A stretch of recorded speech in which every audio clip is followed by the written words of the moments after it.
Et à ce moment-là, la seule chose que je ressentais, c'était le vide complet. Alors, je te fais le truc. Le dernier est parti. Ton mec vit à l'étranger. Et toi, tu ressens un sentiment de solitude totale. Tu ressens un vide.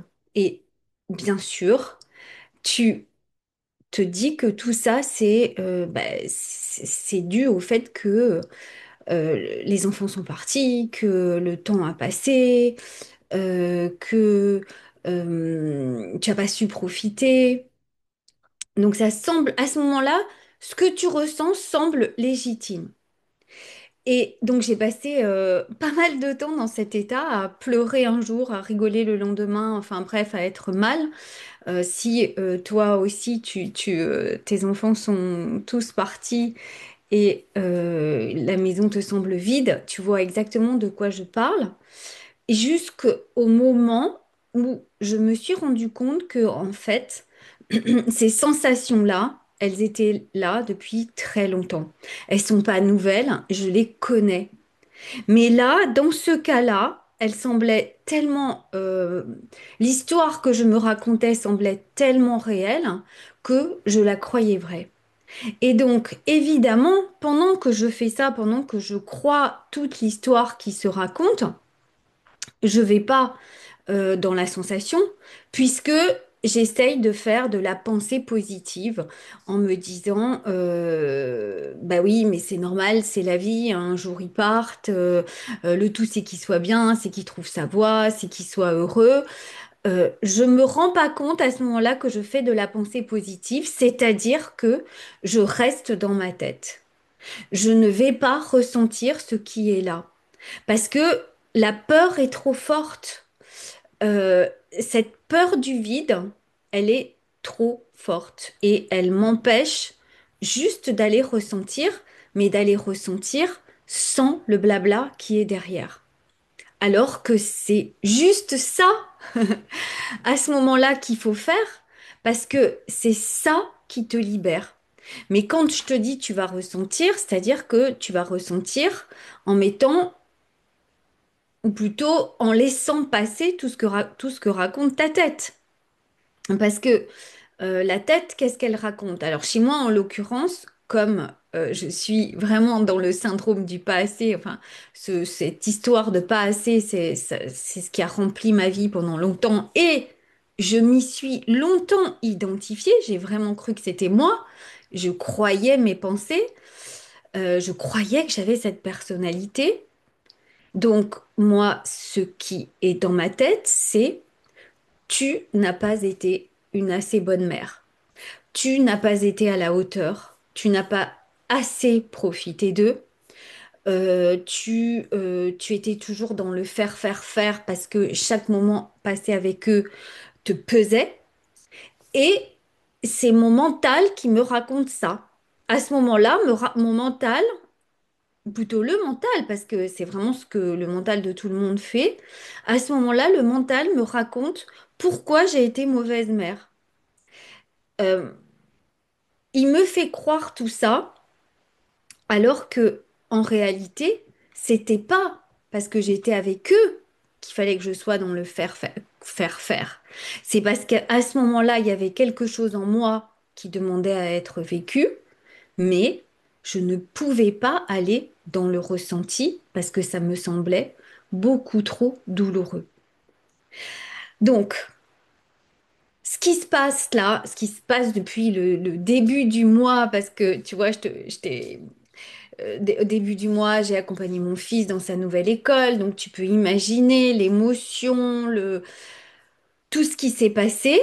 Donc,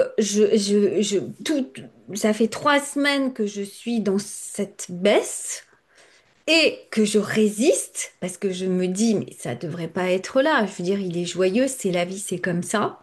Je résiste. Donc, je me bloque, je résiste à mes pensées qui me font mal parce que toutes les pensées me ramènent à je ne suis pas assez en tant que mère et je ne suis pas fière de la mère que j'ai été.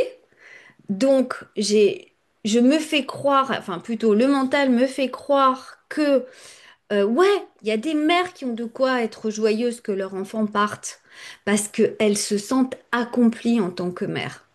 Alors que moi, le mental me dit, mais toi, tu n'as pas été assez. Donc toi, tu ne peux pas te sentir satisfaite de ce départ. Et bien sûr,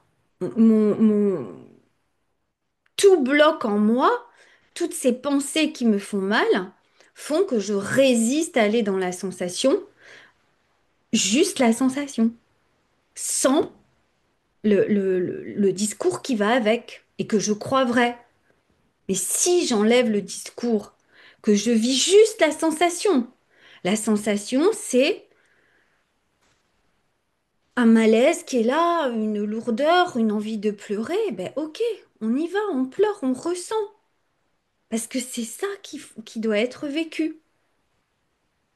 Et à chaque fois, mais je te promets, à chaque fois que je fais ça, essaye si tu ne me crois pas, quelque chose d'énorme s'ouvre et c'est la joie. C'est waouh, c'est la respiration. Et c'est ça qui change tout en fait.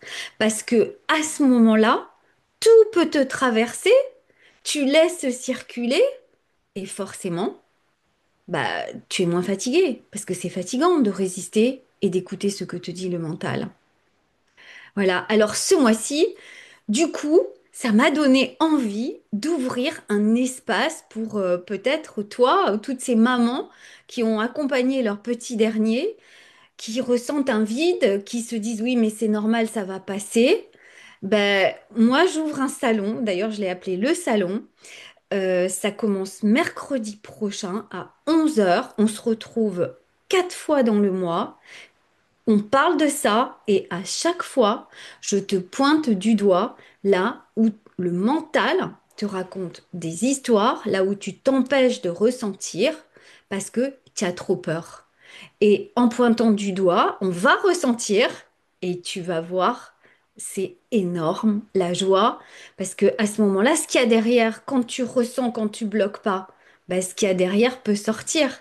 Et ce qu'il y a derrière, ben, c'est toi, ta créativité, ton envie de faire des choses, tes idées, ta curiosité, ta joie, quoi. Donc ce mois-ci, dans le salon, on explore la joie à travers quatre rencontres, hein. Et jusqu'à dimanche soir, le prix est de 60 euros pour les 4 sessions. Et à partir de dimanche minuit, il passe à 90 euros. Donc, si tout ce que je viens de te dire te parle et si tu veux connaître ça toi aussi, ben, je te donne les clés parce que ça va pas se faire en 4 fois ou peut-être que oui, mais en tout cas, tu sais comment tu peux faire. Et plus tu le fais, plus ça devient un réflexe.